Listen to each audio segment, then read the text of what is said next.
Supreme Court in the home stretch with some highly anticipated decisions to be handed down. We will take a look at some of the biggest cases. They're controversial, so you want to pay attention to that.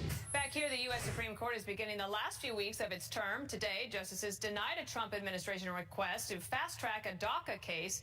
Meanwhile, decisions on a number of high-stakes cases are expected to be handed down soon, including a census citizenship question, gerrymandering, and the Maryland Peace Cross.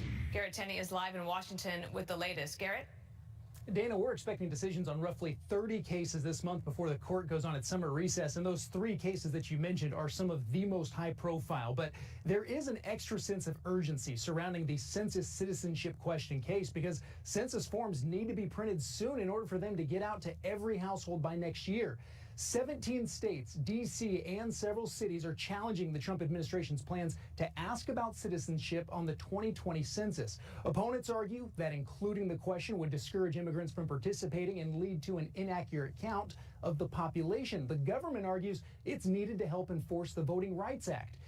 This is a major fight over executive power, and the High Court will decide whether asking about citizenship violates the Constitution's requirement that all people, not just citizens, be counted every 10 years.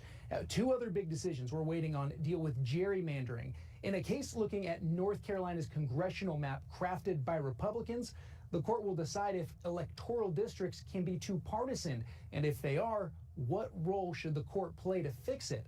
The other case looks at Maryland's 6th congressional district, which the state's Democratic-controlled legislature changed from a reliably red district to blue when it redrew the voting lines.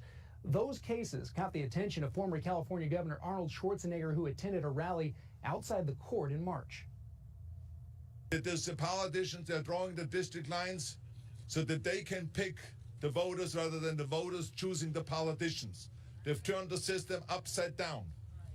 And they're doing it to protect their jobs. The third case we're looking at is American Legion v. American Humanist. There, the court will decide whether a 40-foot tall Maryland War Memorial in the shape of a cross sitting on public land violates the separation of church and state. Here's what the attorneys fighting to keep it said earlier this year. And it was put up to honor the 49 young men from Prince George's County who gave their lives for our country. And the idea that we're talking today about whether we're going to tear down this memorial is really a disgrace. That case is a landmark First Amendment case that has implications for religious symbols on public property all across the country. And because each of these cases are so high profile, those tend to come out later on in the month. So we'll be standing by each week for them. All right. Thank you, Garrett.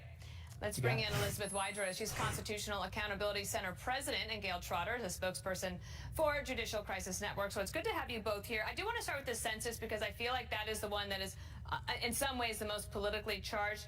Your sense, Elizabeth, as to what you think will happen when the court, this new court, now that we have Judge Kavanaugh on the bench, what do you think is going to happen there? Well, after arguments, it seemed like the court was very divided, maybe with the conservative majority, as you mentioned, now fully formed with Justices Kavanaugh and Gorsuch from President Trump on the bench, that they might believe the Trump administration's justification for the question. But a lot of people, and in fact there was some new evidence that just came out, believe that this question is not intended to enforce the Voting Rights Act. No one has ever thought that it was needed to enforce the Voting Rights Act before, but instead is intended to advantage Republicans in particular, and people who, and non-Hispanic whites. And the idea of the census in the Constitution is really a sacred counting of all of those in this country who should be represented, regardless of whether you're a citizen or not. And there was a citizenship question that was on it up until about the 1950s. Gail, let me read to you from the Wall Street Journal editorial today that said, recall that only months ago, Democrats claimed the Trump administration was using the Voting Rights Act as a pretext to discriminate against Hispanics in liberal states. Now, they're upset that Hofeller figured out how to elect more Hispanics and more Republicans to Congress at the same time. This new evidence that Elizabeth mentioned, I'm wondering how you think that the court might consider that, or will it not enter into any of their discussions? That's just a load of irrelevant noise that the court should not consider. This is just common sense. The government should know how many citizens there are in the United States. And this question is race neutral. It applies to everyone. If you're Irish, French, Italian, Swedish, you answer the question. And it's something that the Congress could decide that they did not want the Department of Commerce to ask, because in the past, Congress has legislated that you could not be asked about your religious affiliation on the census, but Congress has chosen not to act in this case. And it's just common sense that the government would want to know how many U.S. citizens there are. Well, we'll see. Everyone's certainly going to be taking a look at these too. Let me just get a general comment from you. In a Fox News poll that we just recently put out, there's a question of what branch of government do you trust the most? And the Supreme Court, in 2017 was at the highest at 45%. It's still the highest, but it has dropped significantly. Elizabeth, I'll get both of you to comment on this in the last minute that we have. Elizabeth, you go first.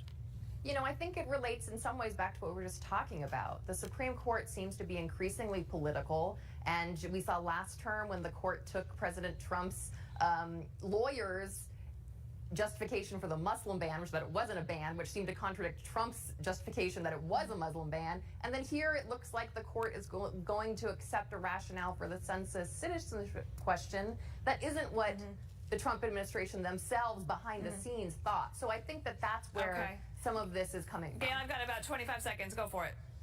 Sure, it was a visa security program, not a Muslim ban, and I think when the media and their Democratic political people keep pushing language like that, it makes people upset with the court, but it's based on fake, false information. And President Trump promised that he would deliver smart, independent justices. He's done that. I'm going to have to let you go there. We'll have you back to talk about this, Elizabeth and Gail. Thank you.